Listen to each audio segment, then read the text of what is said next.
অন্যায়, অবিচার আর গ্রেফতার আতঙ্কে দীর্ঘ ১৭ বছর ধরে নির্বাসিত জীবন পার করছেন বিএনপির ভারপ্রাপ্ত চেয়ারম্যান তারেক রহমান। অবশেষে অবসান হচ্ছে সেই দীর্ঘ অপেক্ষার। দেশে আসতে তার আইনগত কোনো বাধা নেই। এরই মধ্যে দেশে ফেরার প্রস্তুতিও নিচ্ছেন তিনি। দলীয় সূত্র বলছে, সবকিছু ঠিক থাকলে জুলাই মাসের শেষ সপ্তাহে তিনি দেশে ফিরবেন। এদিকে গণঅভ্যুত্থানে গত বছরের ৫ আগস্ট শেখ হাসিনার পালিয়ে যাওয়ার ১ বছর পূর্তি ব্যাপক আকারে পালন করার পরিকল্পনা নিয়েছে বিএনপি। দলটি ওই দিন ঢাকায় মহাসমাবেশ করার পরিকল্পনা হাতে নিয়েছে। দেশে ফিরে সশরীরে মহাসমাবেশে তারেক রহমান যোগ দিতে পারেন বলে জানা গেছে।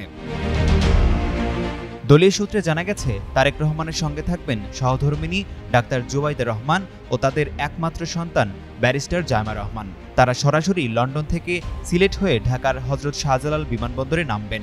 ভারপ্রাপ্ত চেয়ারম্যানের এই স্বদেশ প্রত্যাবর্তন উপলক্ষে সব পরিকল্পনা সম্পন্ন করেছে বিএনপি। জানা গেছে, দেশে ফিরে তারেক রহমান কোথায় উঠবেন এটি সংশ্লিষ্ট দায়িত্বপ্রাপ্তরা ঠিক করছেন।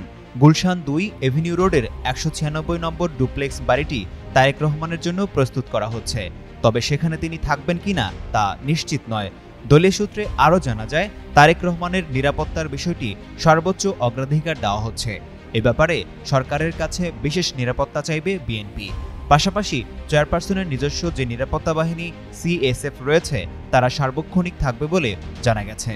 এছাড়া তার অফিস ও বাসভবন ঘিরে কয়েক স্তরের নিরাপত্তা বেষ্টনী তৈরি করার পরিকল্পনা নিয়েছে দলটি।